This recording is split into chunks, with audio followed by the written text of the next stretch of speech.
Hello, আসসালামু আলাইকুম। আমার খুবই পছন্দের একটা ডিশ আপনাদের সাথে আজকে শেয়ার করব।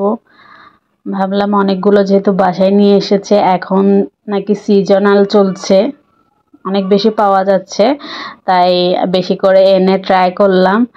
এখান আমি কাঁকড়া ফ্রাই, আসলে কার কার পছন্দ জানি না, আমার খুবই পছন্দ। আমি যখনই পাই এটা ট্রাই করতে মিস করি না।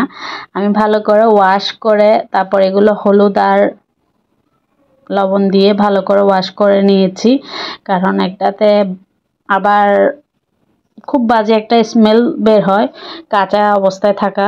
তারপর ভালো করে ওয়াশ করে নিলে গন্ধটা আর থাকে না।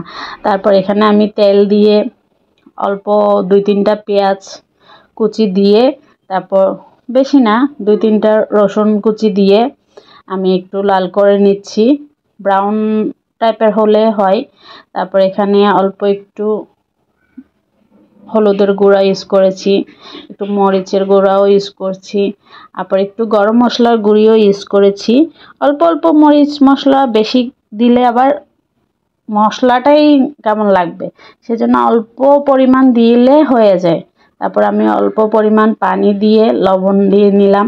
তারপর এখানে আমি একটা ম্যাজিক মশলা ইউজ করব। ম্যাজিক মশলাটা দিলে স্বাদটা একটু অন্যরকম চলে আসে।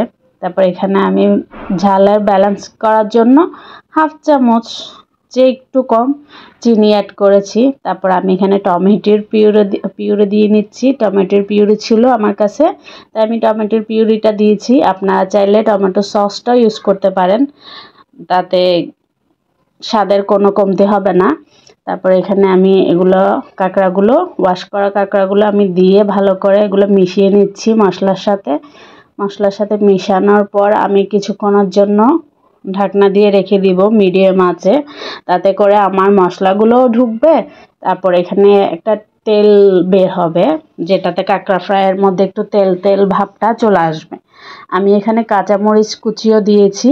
ঝালটা আপনারা আপনাদের ব্যালেন্স অনুযায়ী দিতে পারেন, যে যেমন ঝাল খেতে পছন্দ করেন। আমার কাঁকড়া ফ্রাইয়ের মধ্যে মনে হয় যে একটু ঝালটা বেশি হলেই ভালো লাগে।